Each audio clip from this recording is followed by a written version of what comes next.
Alright everyone, hello, my name's Merchant, or Kano, or Seaglass, who knows nowadays, but anyway, I'm making another developer video because I thought that I have something else important that I'd like to talk about. I thought the comments in the previous one were really good, there was a lot of really good questions in there, hopefully I answered some of them helpfully, but generally speaking, the reaction was really nice, and I think that there's something valuable.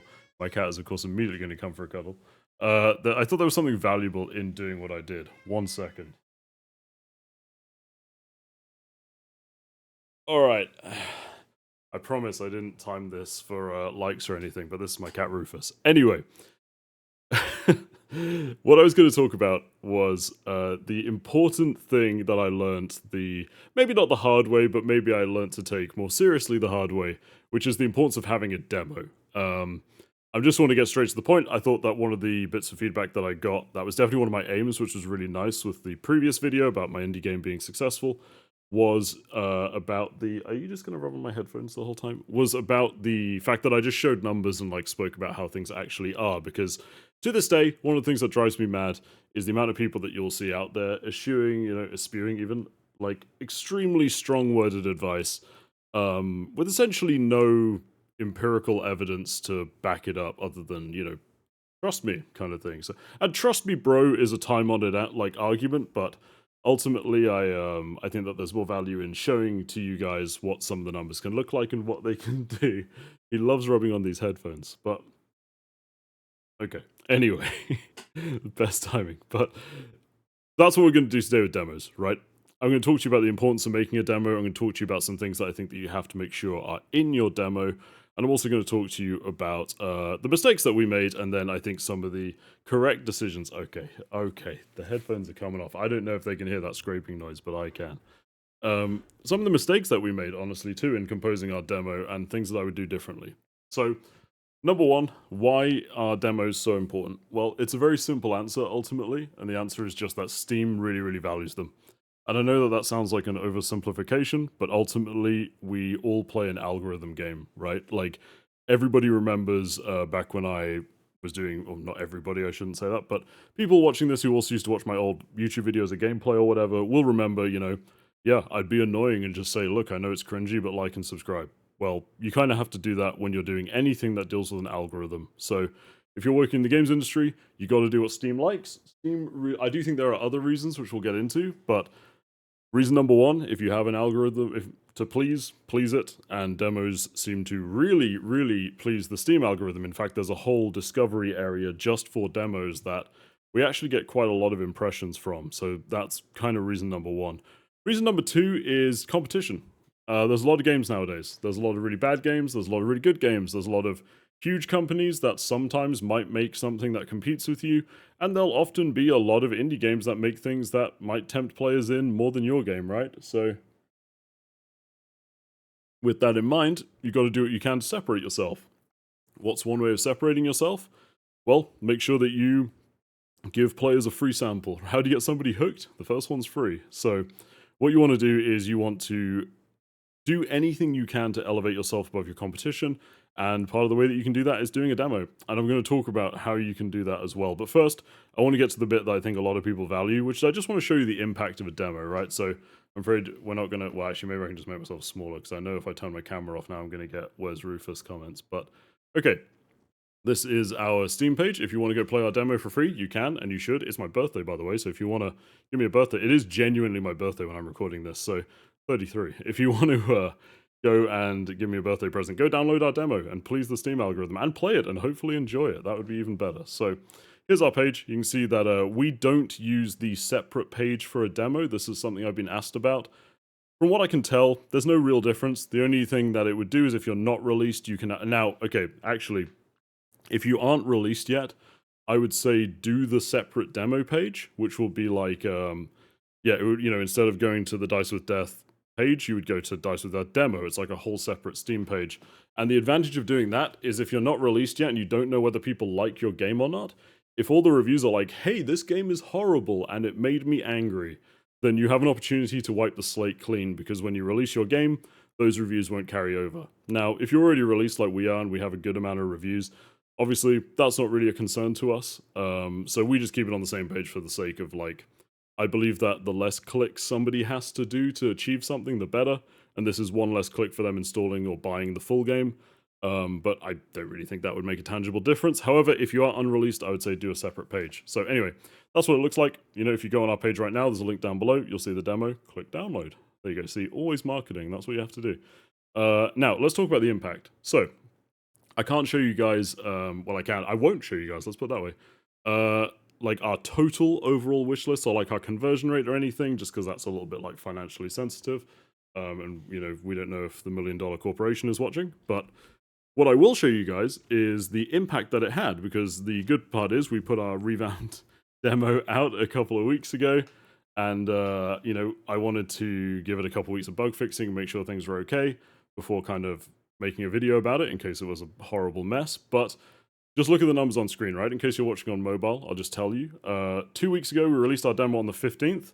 If you look at the daily wishlist actions, it's that big old spike right there. Where nice, we got 69 wishlists the evening that we released it. Lovely. But as you can see, it's up 118% from the 2 weeks prior that we did not have a demo. Now, the crazy thing is, I would make an argument that it would be even higher were you to do this outside of the holiday period, because a lot of those first 2 weeks of January, you know, people weren't at work, they're inside more, the weather's cold, they're on holiday, they just got their new gaming PCs, Steam Deck from Christmas. So activity on Steam tends to be a little bit higher. So if anything, it might be even higher than usual. But just in terms of like illustrating how important this stuff is for the algorithm and just people finding your game, look at the difference. Previous daily average, so that's for the first half of January, 19 editions a day. Since having the demo out, 43 average editions a day. It's incomparable. I mean, just think about that. Like, and now think about that over the course of a year. If you were like building up that customer base to be there before you release your game, it's just night and day. It can be the difference between, look, you making enough money that making game 2 is on the table versus, you know, going back to the coal mines, as my northern blood would have me do. But oh, by the way, for anyone confused, deletions, don't worry about those. They're pretty normal. People organize, myself included, organize their wish list quite a lot. I delete things from there frequently, just if, you know, I realize, maybe it was a passing fad, or maybe I've got it in some other format or something. So don't worry about those, really. Those tend to stay fairly normal, really. Purchases and activations, exactly what it sounds like. How many people from your wish list bought it during that period. And wishlist gifts, yeah, exactly what it sounds like. So you can have negative wishlist numbers for a day. Hopefully that just means that you sold a lot of copies from your wishlist that day. That's typically what it will mean, but don't worry about those too much. So yeah, just show the graph again. The impact of having a wishlist is just night and day. I mean, look at the ads. It's this blue line here. Sorry, I was even wrong. The green is the purchases. The ads are the blue. And look at this, like, hang on, let me change the view to I'm just like trying to do this without, let me quickly resize me and Rufus so I can do this without, I don't know, printing my entire financial record for the month to you, but aha, it did refresh where the page was. Excellent. All right, so let's go back down. Whoop. Now, if you look at this, you can see it at an even greater scale. You'll see that, let me scroll that even more. There we go. So it was negative compared to the previous month. That's just because of Christmas. Like, Christmas sale is absolutely crazy. We were also featured in a festival at the end of November. The like, no, that was, no, we weren't. We were on sale then, sorry. We were in a festival at the beginning of November. So yeah, there was a lot of attention and wish list from that, but the Christmas sale really kind of like blows everything out of proportion. So anyway, daily wish list actions. Look at this, right? The ads, this is no demo baseline.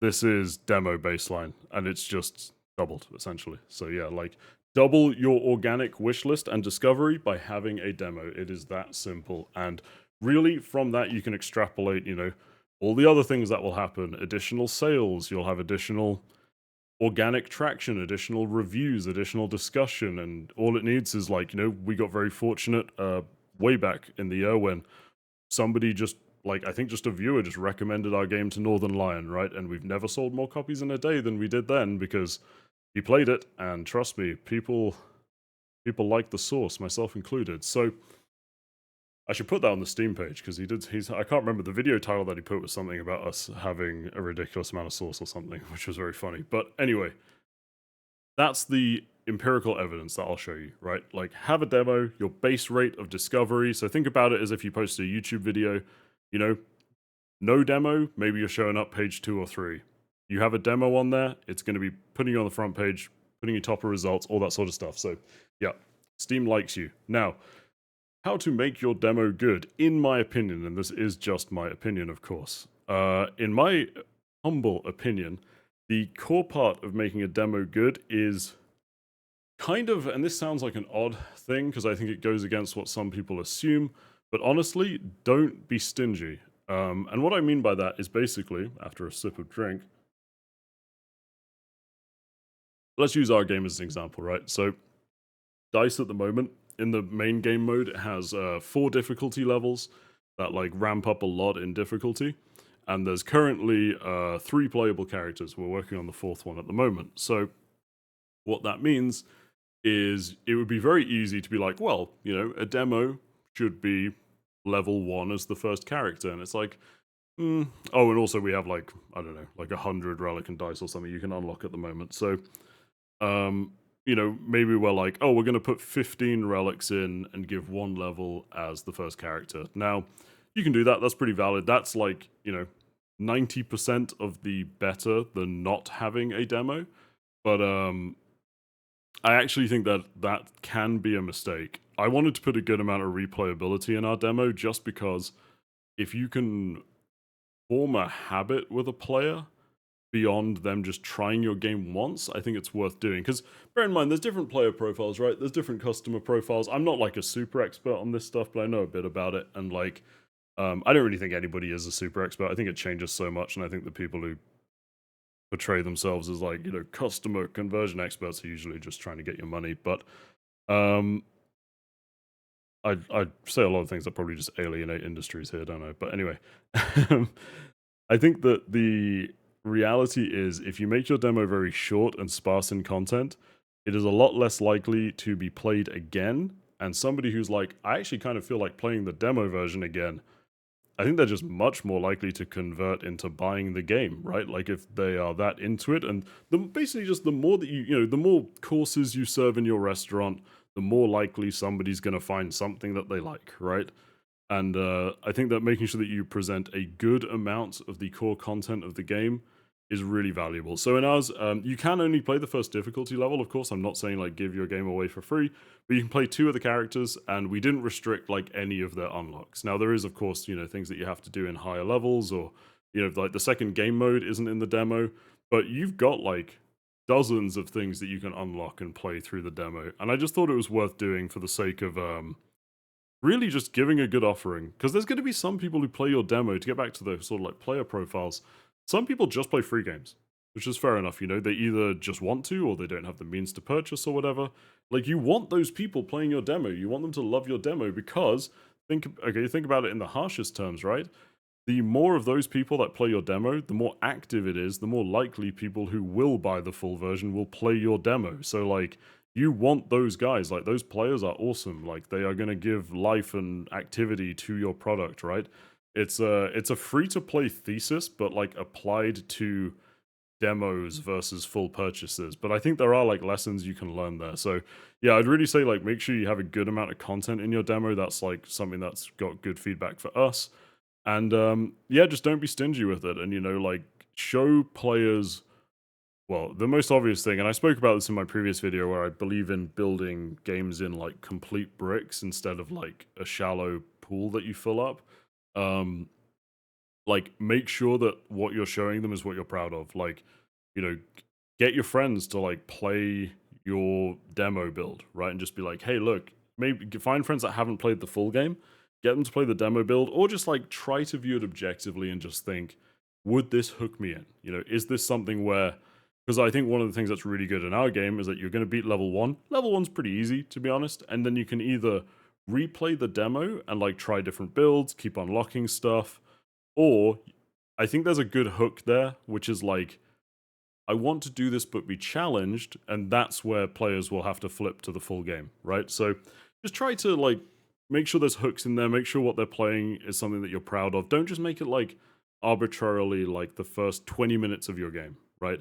That's something I see a lot, is like, oh, you should put the first 15 to 20 minutes of your game as a demo. And I just think, like, yeah, but what if your game is like a 30-hour RPG and the first 20 minutes are all like lore and world building, which if you play the full thing and you're sitting down and you're committed for that big like journey, right?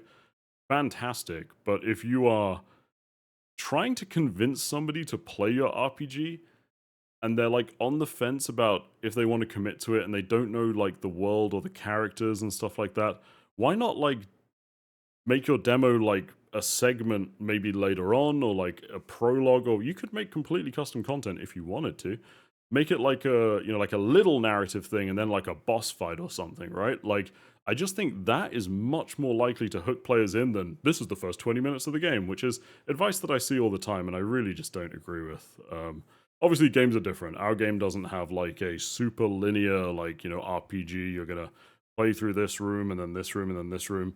We don't really have that. But if you do, I would say like think more like what 20 minutes of the game do you want someone to see versus like what's the necessary 20 minutes at the start of the full experience. So anyway, that's my thoughts on demo content. Of course, it's so specific to your game that I can't really give much more specific advice than that. You can always comment down below if you have questions about demos or anything. I will try to help you. But yeah, the most important thing, have a demo. I've just shown you it has a huge impact. There was no like additional advertising of like wish listing or anything like that going on during that period that I showed you. That was just raw organic wish list numbers. And yeah, like the demo essentially doubles plus a bit your wish list rate. And if you're not doing that, you're making a huge mistake. I wish we'd done it earlier, but we wanted it to be representative. We're a two-man team, so of course we didn't really want to maintain two builds.